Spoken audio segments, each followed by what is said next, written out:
Assalamualaikum warahmatullahi wabarakatuh. Pada kesempatan kali ini saya Ana Andriane akan menjelaskan pembelajaran mengenai prinsip dan gaya belajar. Ada dua prinsip belajar, yaitu komitmen dan praktik. Komitmen meliputi komitmen secara fisik, mental, dan emosional.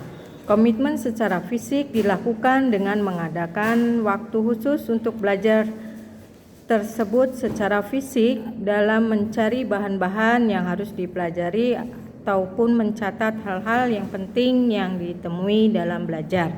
Komitmen secara mental dilakukan dengan memproses informasi yang didapat, misalnya dengan mengaitkan informasi yang baru diterima dengan pengalaman kita. Komitmen secara emosional dilakukan dengan usaha untuk menyukai apa yang kita pelajari. Tanpa rasa suka, kita sulit bertahan dalam belajar.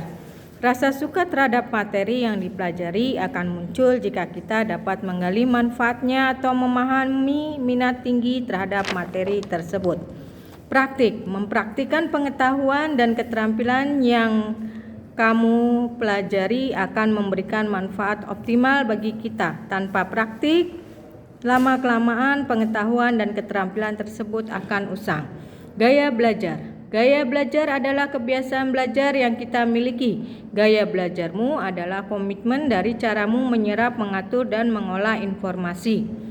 1. Modalitas, yaitu bagaimana cara termudahmu dalam menyerap informasi. Apakah kamu lebih mudah menyerap informasi melalui cara visual, melihat, auditorial, mendengar, ataukah kinestetik, bergerak, bekerja, dan menyentuh? 2. Dominasi otak, yaitu bagaimana caramu mengatur dan mengolah informasi. Apakah kamu lebih banyak menggunakan otak kanan atau otak kiri dalam belajar? Kemudian modalitas belajar dan ciri-cirinya. Ciri-ciri orang dengan modalitas visual. 1. Rapi dan teratur. 2. Berbicara dengan cepat. 3. Perencana dan pengatur jangka panjang yang baik. 4. Teliti terhadap detail. 5. Mementingkan keterampilan. 6. Pengeja yang baik dan dapat melihat kata-kata yang sebenarnya dalam pikiran mereka. Lebih mengingat apa yang dilihat daripada yang didengar. 8. Mengingat dengan asosiasi sosial. 9. Biasanya tidak terganggu oleh keributan. 10. Mempunyai masalah untuk mengingat instruksi verbal, kecuali bila ditulis dalam, seringkali minta bantuan orang untuk mengulanginya. 11. Membaca cepat dan tekun. 12. Lebih suka membaca daripada dibacakan. 13. Memerlukan pandangan dan tujuan yang menyeluruh, serta bersikap waspada sebelum secara mental merasa pasti mengenai sesuatu masalah atau proyek. 14. Mencoret-coret tanpa arti selama berbicara di telepon dan dalam rapat. 15. Lupa menyampaikan pesan verbal kepada orang lain. 16. Sering menjawab pertanyaan dengan jawaban singkat iya atau tidak. 17. Lebih suka melakukan demonstrasi daripada berpidato. 18. Lebih suka seni lukis daripada seni musik. Ciri-ciri orang yang modalitasnya auditorial. 1. Berbicara kepada diri sendiri pada saat bekerja. 2. Mudah terganggu oleh keributan. 3. Menggerakkan bibir mereka dan mengucapkan tulisan di buku ketika membaca. 4. Senang membaca dengan keras dan mendengarkan. 5. Dapat mengulangi kembali dan menemukan nada, birama, dan warna suara. 6. Merasa kesulitan untuk menulis tetapi hebat dalam bercerita. 7. Berbicara dalam irama yang terpola. 8. Biasanya merupakan pembicara yang fasih.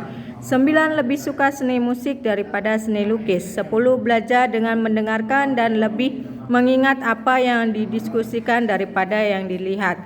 11. Suka berbicara, suka berdiskusi, dan menjelaskan sesuatu dengan panjang lebar. 12. Mempunyai masalah dengan pekerjaan dan yang melibatkan visualisasi, seperti memotong bagian-bagian hingga sesuai satu sama lain. 13. Lebih pandai mengeja dengan keras daripada menuliskan sesuatu. 14. Lebih suka guruan lisan daripada membaca komik. Ciri-ciri orang dengan modalitas kinestetik. 1. Berbicara dengan perlahan. 2. Menanggapi perhatian fisik. 3. Menyentuh orang untuk mendapatkan perhatian mereka. 4. berdiri dekat ketika berbicara dengan orang. 5. Selalu berorientasi pada fisik dan banyak bergerak. 6. Mempunyai perkembangan awal otot-otot yang besar. 7. Belajar melalui memanipulasi dari praktik. 8. Menghafal dengan cara berjalan dan melihat. 9. Menggunakan jari sebagai penunjuk ketika membaca. 10. Banyak menggunakan isyarat tubuh. 11. Tidak dapat duduk diam untuk waktu lama. Demikianlah pembelajaran yang saya sampaikan kali ini. Terima kasih. Wassalamualaikum warahmatullahi wabarakatuh.